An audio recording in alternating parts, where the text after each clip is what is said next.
So a couple of days ago, Binance went through it's a pretty significant hack. What happened was there were 7,000 Bitcoin on a hot wallet. And for those of you that don't know what a hot wallet is, it is essentially a wallet that's available just online. It's connected to the internet, and you can automate through API withdrawals. So as people have their coin and they want to move Bitcoin off of their site, they can request it and it'll immediately publish to the blockchain.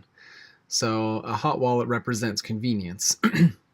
Well, it also represents a significant risk to the company, especially if you have more in a hot wallet than you can afford to lose. In Binance's case, it was a little more than they could afford to lose because of the kind of aftermath where they even talked about wishing to restructure Bitcoin, which would be absolutely insane. Like the very idea of rolling back the Bitcoin blockchain or forking it to retrieve those 7,000 Bitcoin is just absolutely ludicrous. Like that goes against the principle of Bitcoin and what it stands for. But just so you know, CoinBook does not have a hot wallet at all. So what do we sacrifice?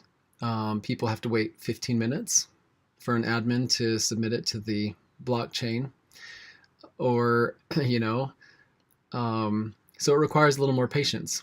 But guess what? We at CoinBook, we just don't agree with the idea that we want to put money out there that hackers can take. It's an incentive to hackers. It's essentially a honeypot for people to dig into your database and get all involved in your stuff. And we essentially tell the world, we don't have a hot wallet. There's nothing to hack. There's nothing to get into. So that helps with security of CoinBook. It also helps our users know that we're not sitting around waiting for that morning when all of a sudden, oh my goodness, we're out of business. That is a deal breaker. That is the definition of we'd never want to do that ever.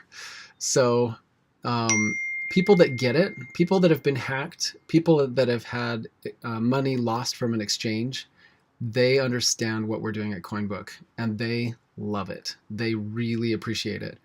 The people that are a little impatient and they're like, oh, it's been 15 seconds and I haven't seen my transaction go through.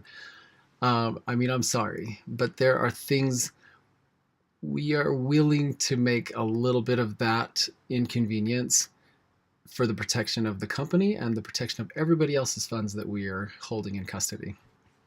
So those are my thoughts on the Binance hack.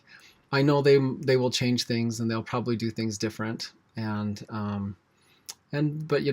sometimes it takes getting burned before you learn. And I've been involved in Bitcoin since 2012, 13, somewhere in there. End of 2012.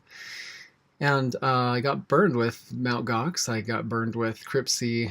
I've just been through it. And so when I set up this exchange, I know what not to do. And that's just one thing that I will not do. It's just not worth it. So anyway, I hope that'll help explain to our users and to people that haven't yet joined us, like that's a darn good reason to put your money at CoinBook. So we'll talk to you later.